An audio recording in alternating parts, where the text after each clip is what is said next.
Samsung Galaxy M32 Review.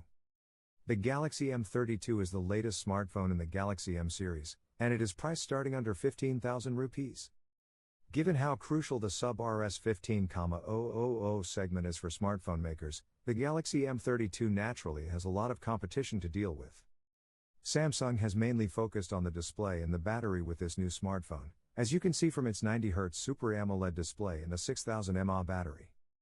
Is that enough to help it get a spot at the top of your wish list, or does it fall short? I've tested the Galaxy M32 and here is my review. In its aggressive push to make its budget and mid-range smartphones competitive, Samsung recently launched the Galaxy M32 in India. Priced 14,999 rupees onwards, the smartphone boasts a Super AMOLED screen of full HD resolution and a 90Hz refresh rate. Big capacity battery, a quad camera array on the back, and the Android 11 operating system. On paper, the Samsung Galaxy M32 seems to be a value for money proposition in the South Korean electronics maker's budget lineup in India. But is it so in real life too? Let's find out. Like Samsung's other budget and mid-range smartphones, the Galaxy M32 is made of plastic. The phone has a gradient reflective plastic cover on the back with a glossy finish, which makes it a fingerprint magnet. On the brighter side, the overall form factor is compact and the phone has a good in-hand feel. The phone might not be a looker, but it does not feel bad in hand. It has a compact form and lightweight build for a good in-hand experience. There is a plastic construction on the sides as well. The phone has a plastic frame. It does not look cheap but gives away the phone's budget affiliation. Overall, the Samsung Galaxy M32 has a modest build with no fancy design element to add zing. One must give it to Samsung, however, for designing a smartphone that does not feel unwieldy despite packing in a mammoth 6000 mAh battery. The Galaxy M32 sports a 6.5-inch AMOLED screen of Fold Plus resolution and a 90Hz refresh rate. The screen is bright, up to 800 nits, and remains legible under bright outdoor conditions. It is set to render vivid colors by default that can be changed to natural, if preferred, from the phone's display settings. Besides, the screen's color profile can also be personalized by manually tuning the white balance and red, green, and blue color intensity. To reduce eye fatigue, the phone ships with an eye comfort shield built in the operating system. It adjusts the screen color temperature, limiting the blue light based on the time of day.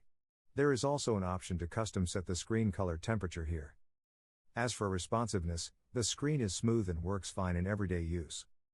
The Galaxy M32 has a quad camera setup on the back, featuring a 64-megapixel primary sensor, an 8MP ultra-wide-angle sensor, a 2MP depth sensor and a 2MP macro lens. On the front, the phone has a 20MP sensor for selfies, videos, and a face unlock mechanism. Details aside, the rear cameras on the Galaxy M32 are good but only for daylight imaging. In good light conditions, the primary 64MP sensor takes detailed shots with a modest dynamic range. It, however, boosts the colors and makes the frame look anything but natural. The color accuracy might seem to be an issue for shutterbugs. But casual everyday photographers and social media enthusiasts would appreciate the output as these look lively. In low light, the sensor struggles and fails to deliver. The sensor does not lock the focus and captures a lot of noise.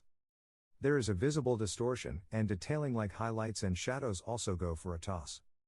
As for the ultra-wide sensor, it takes good shots in daylight, but struggles in dark environments. In daylight conditions, it takes detailed shots with good color accuracy, enhanced highlights and shadows, and a decent dynamic range. The macro sensor is good but not the best in its segment. The depth sensor complements the primary sensor's performance, and it works well for the bokeh effect and camera filters.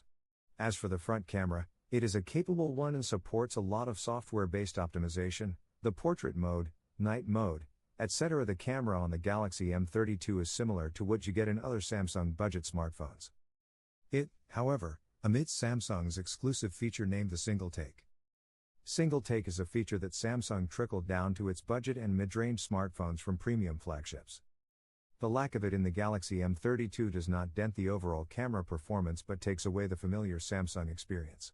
The Samsung Galaxy M32 is powered by the MediaTek Helio G80 system on chip, paired with up to 6GB RAM and 128GB internal storage.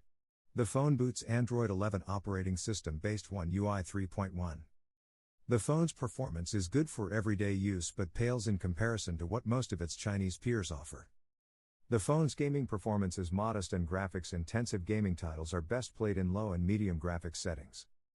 As for the user interface, the phone is loaded with bloatware, including some that cannot be uninstalled from the phone. Besides bloatware, the Galaxy M32 is infested with third-party app recommendations that keep sending notifications till you accept the terms to install the recommended apps.